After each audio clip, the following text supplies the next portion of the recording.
আসসালামু আলাইকুম ভাই লোক। মূল কথা হচ্ছে বোকারা জিতে যায়, বুদ্ধিমানরা ঠকে যায়।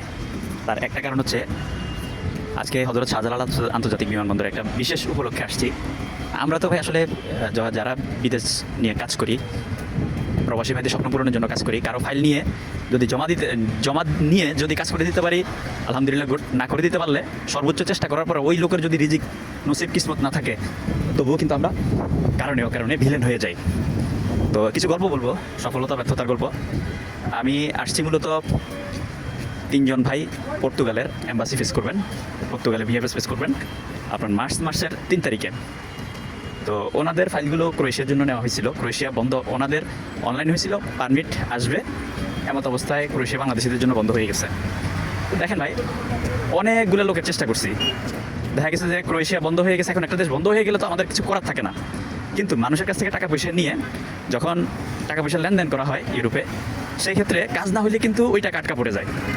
এখন দেখেন, যাদের কাজ ধরেছি, দেশ বন্ধ হয়ে গেছে, টাকা পয়সা আটকা পড়ে গেছে, একটা মানুষের সাথে লেনদেন করে ফেললে একজনের পকেটে টাকা আরেকজনের পকেটে ঢুকে গেলে ওই টাকা কিন্তু পাওয়া অনেক মুশকিল। তো টাকা আটকা পড়ে গেছে, লোকজনের টাকা দিতে পারতেছি না, তাদের সঙ্গে কিন্তু ভিলেন হয়ে গেছি। লোকজনে বিভিন্নভাবে গ্রুপিং করে অনেকেই ফাইল ক্যান্সেল করছে, অনেকেই অন্যদিকে যাবে না, পারিবারিক সমস্যা, বিভিন্ন এক্সকিউজ দেখিয়ে। তো যারা হাল ছেড়ে দিছে তাদেরকে কিন্তু টাকা পয়সা দিতে পারতেছি না, কারণ টাকা পয়সা তো ভাই ইউরোপের মাটিতে চলে গেছে। আর যারা ধরেন মাটি কামড়ায় পড়েছিল, আজকে কিন্তু তারা পর্তুগাল এম্বাসি ফেস করতে যাচ্ছে। অর্থাৎ তারা কিন্তু গেইনার, তারা বোকা, তারা জিতে গেছে। আর যারা চালাক তারা কিন্তু ঠকে গেছে। দেখা গেছে তাদের টাকাটা আমি কখন দিব এখনও কিন্তু ঠিক না, কারণ আমি কাজ করে তারপরে টাকা দিব, কোনোভাবে অ্যাডজাস্ট করবো তারপরে দিব। কিন্তু এই যে লোকগুলা আপনার এখন পর্তুগাল চলে যাচ্ছে, ওনারা পর্তুগাল চলে যাবে আর ওনাদের কিন্তু টাকাটা অ্যাডজাস্ট হয়ে যাবে, ওনারা কিন্তু আমার পিছনে টাকার জন্য ঘুরতে হবে না। আর যাদের কাজ আমি হাতে নিয়েছি করতে পারি না, যারা ফাইল ক্যান্সেল করছে, আমি কিন্তু তাদের টাকা দিতে পারতেছি না, তাদের চোখে কিন্তু আমি ভিলেন হয়ে গেছি। কিন্তু এটাও বুঝতে হবে ভাই, আপনাদের টাকাটা যেহেতু ইউরোপে গেছে, আপনারা যদি আমার সাথে কন্টিনিউ রাখতেন তাহলে কি হইতো, আমি দেখা গেছে এক দেশ না হলে আরেক দেশ, আরেক দেশ না হলে আরেক দেশ দিয়ে করে দিলে অ্যাটলিস্ট টাকাটা অ্যাডজাস্ট করা যেত। বা ইউরোপে যাদের সাথে কাজ করি তাদেরকে ওই টাকা দিয়ে টাকাটা অ্যাডজাস্ট করা যায়, একটা কাজ দিয়ে আরেকটা কাজের মাধ্যমে কিছুটা হলেও অ্যাডজাস্ট করা যায়। এটা হচ্ছে মূল বাস্তবতা। আমরা যারা কাজ করি, বিশেষ করে ইউরোপ কেন্দ্রিক কাজ যারা করি, যারা আসলে সত্যিকার অর্থে কাজ করি, তাদের কাছে মানুষের টাকা পয়সা পাবে, তারাই মানুষের চোখে ভিলেন। আর যারা কাজ করে না, যাদের সফলতা নাই, তাদের কোনো ব্যর্থতার গল্পও নাই, তাদের কোনো বদনামিও নাই। তো সবচেয়ে বেশি আমাদের ক্ষতি করে কারা, যাদের ফাইল নিয়েছি, সর্বোচ্চ চেষ্টা করছি, যদি টাকা নিয়ে টাকা বিভিন্ন জায়গায় ইনভেস্ট করতাম তাহলে কাজ হয় নাই, ঠিক আছে, ওনাদের টাকা ব্যবহার করে লাভ খাইছি, ওনাদেরকে সসম্মানে টাকা রিটার্ন দিয়ে দিতে পারতাম, যেটা মানুষ যে দুষ্টমি করে সেটা করে নাই। সৎভাবে কাজ করতে গিয়েছি, এক দেশে হয় নাই, দেখা গেছে যে লেগে থাকলে আরেক দেশে করে দিতে পারবো। আজকে কিন্তু এই লোকগুলো কিন্তু গেইনার, এই লোকগুলো ঠিকই পর্তুগাল চলে যাবে, আর ওনারা কিন্তু আমার পিছনে টাকার জন্য ঘুরতে হবে না। এই শুধু আমার এই গল্পটা কিন্তু আমি আমার দিয়ে বলতেছি, বাট ইউরোপ কেন্দ্রিক কাজ যারা করে সবার কিন্তু সেম গল্প, সেম। হয়তো কোনো এজেন্ট আমি যেরকম খোলাখুলি বলি ওইরকম খোলাখুলি বলে না, অনেকে মানে ধরা খেয়ে বসে আছে কিন্তু স্বীকার করে না, স্বীকার না করে আবার নতুন নতুন লোকের কাছ থেকে পাসপোর্ট নেয়, টাকা নেয়, পরে মানুষকে ঘুরায়। আমি কিন্তু বাস্তবতা ছেড়ে দেবে, আমি এই ব্যাপারে এরকম হয়েছে, আমি কিন্তু খোলাখুলি বলি, যার ইচ্ছা সে আসবে ওয়েলকাম, যার ইচ্ছা হবে না সে আসবে না।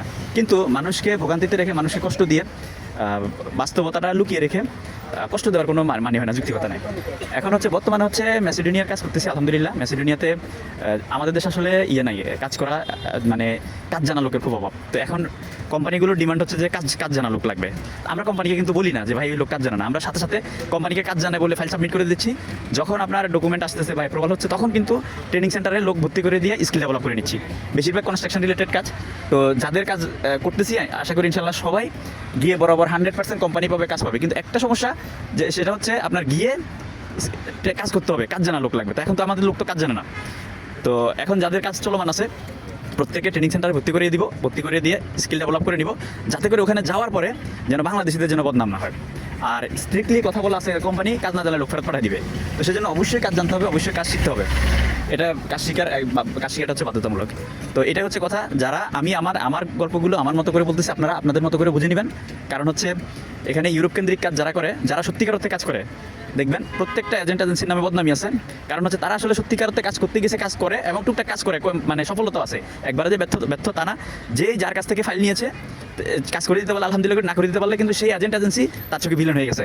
অর্থাৎ দেখবেন যে আপনার সবার নামে আমার ক্লায়েন্ট অন্যজনের কাছে গিয়ে বদনামি করতেছে, আবার অন্যজনের ক্লায়েন্ট আমার কাছে এসে বদনামি করতেছে। কিন্তু বাস্তবতা হচ্ছে মার্কেটে যেহেতু আমরা কাজ করি, আমরা জানি কে ভালো কে মন্দ। কিন্তু একজন ভালো এজেন্টের নামে যখন বদনামি করে, তখন মনে করি যে না, আসলে আমার নামে তো আরেক জায়গায় গিয়ে বদনামি করতেছে আমার ক্লায়েন্ট, হিসাব হচ্ছে যেটা। কিন্তু হ্যাঁ, আবার কিছু দুষ্ট এজেন্ট আছে যারা আপনার দেখা গেছে যে অহেতুক মানুষের কাছ থেকে মানে ভ্যাকেন্সি নেয়, ভ্যাকেন্সির কথা বলে ফাইল নেয়, ফাইল নিয়ে বিভিন্ন দেশের মানে একটা দিন দেখা গেছে যে 5টা 10টা দেশের কাজ করে, মানে কোনো দেশের ভ্যাকেন্সি নাই, কাজ করার সক্ষমতা নাই, অর্ডার নাই, তারপরেও শুধু শুধু একটা দেশের ভ্যাকেন্সির নাম বলে কাজ করে দিতে পারবে শর্টকাটে এরকম বলে, অথবা একটা দেশের কাজ করলেও দেখা যায় 10টা কাজ করার সক্ষমতা আছে কিন্তু 100টা ফাইল নিয়ে মানুষকে কিন্তু ভোগান্তিতে ফেলে দিচ্ছে। তো এজেন্ট চিনবেন, কারণ এক বছর প্রতিদিন ভ্যাকেন্সি সৃষ্টি হয় না, আর একটা দেশে একটা এজেন্টের সবসময় ভ্যাকেন্সি থাকবে না। তো ভালো এজেন্ট যারা, তারা ভ্যাকেন্সির বাইরে ফাইল দিবে না, যখন যেটা ভ্যাকেন্সি আসবে ভালো এজেন্টকে আপনারা ফলো করে যখন যে ভ্যাকেন্সি আসবে ভ্যাকেন্সির এগেনস্টে যদি ফাইল ঢুকে দিতে পারেন আপনারা সফল হবেন। ধন্যবাদ। আমি আমার কথাগুলো আমার মতো করে বললাম, আর আপনারা যারা লেনদেন সংক্রান্ত ভাই লেনদেন থাকবে, এই লাইনে কাজ করলে লেনদেন থাকবেই। তো যাদের লেনদেন সংক্রান্ত যারা আছেন, আমি যেহেতু এই লাইনে আসি, যাদের সাথে আমার সাথে লেনদেন সংক্রান্ত ঝামেলা আছে, আমার যেহেতু অনেকগুলা প্রজেক্টের ভালো কাজ দৃশ্যমান আছে, তো আমার এই প্রজেক্টগুলো সফলভাবে কমপ্লিট হয়ে গেলে আপনাদের লেনদেন ক্লিয়ার হয়ে যাবে। এর আগে থাকেন, ভালো রাখবেন। প্রবাস এবং প্রবাসী রিলেটেড নিত্য নতুন তথ্য আপডেট পেতে আমার আইডি ফলোতে আমার সাথে যুক্ত থাকার বিষয় অনুরোধ রইল। আসসালামু আলাইকুম রহমতুল্লাহ বারাকাতুহু।